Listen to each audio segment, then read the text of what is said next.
शासनाने आदरणीय जरांगे पाटलांना मराठा समाजाला एक हैदराबाद गॅजेट लागू आणि तसा GRA महाराष्ट्र शासनाने दिला आहे. बंजारा समाजाची जवळजवळ 40 ते 45 वर्षापासून मागणी आहे आणि ही मागणी अशी आहे की आम्हाला सुद्धा STचं आरक्षण मिळावं ते हैदराबाद गॅजेटच्या भरोशावर आणि अनेक दुसऱ्या बाकीच्या नोंदी आहेत.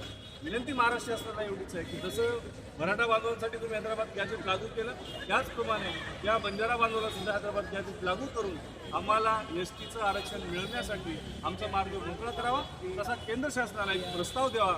आमच्या बंजारा समाजावर एखादी एक अभ्यास समिती नेमावी किंवा एखादा आयोग नेमावा. कारण आजपर्यंत जे आयोग नेमले गेले त्या प्रत्येक आयोगाने शिफारस केलेली आहे की बंजारा समाज हा आदिवासीच्या संपूर्ण ज्या नॉर्म्स आहेत सुप्रीम कोर्टानं घालून दिलेल्या आहेत त्या सर्व नॉर्म्स आम्ही पूर्ण करत आहोत आणि त्यासाठी मायबाप सरकारला विनंती आहे तुम्ही हा निर्णय लवकरात लवकर घ्यावा. कारण प्रत्येक जिल्ह्यात तुम्ही पाहत आहात की मोठ्या प्रमाणात बंजारा समाज आता रस्त्यावर उतरायला सुरुवात झाली आणि जेव्हा जिल्ह्याला हा बंजारा समाज रस्त्यावर उतरतोय याचं सगळ्यात मोठं कारण असं आहे की 45 वर्षापासून आमच्या विद्यार्थ्यांची अनेक नुकसान झालेलं आहे, आमच्या नोकऱ्यांचं नुकसान झालेलं आहे, आमचं आर्थिक नुकसान झालेलं आहे, आमचं राजकीय नुकसान झालेलं आहे. हे कुठंतरी भरून जर काढायचं असेल तर मला या मायबाप सरकारला विनंती आहे की लवकरात लवकर आमच्या आरक्षणाची बाजू न्यायालयात मांडून केंद्र शासनाकडे त्यांनी प्रस्ताव पाठवा.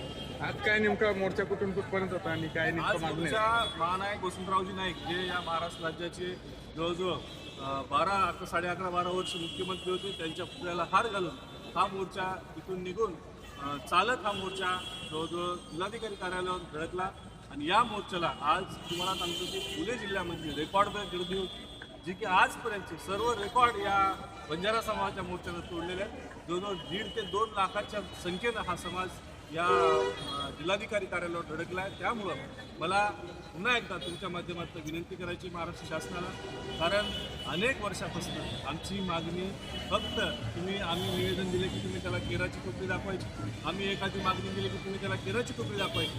आता हा बंजारा समाज सहन करणार नाही. आता रस्त्यावर आम्ही उतरलोय आणि रस्त्यावरची लढाई आमच्यापेक्षा चांगली कोणीच लढू शकत नाही, कारण हा बंजारा समाज ऊसतोड कामगार आहे. एकदा का आम्ही कोयता हातात घेतला तर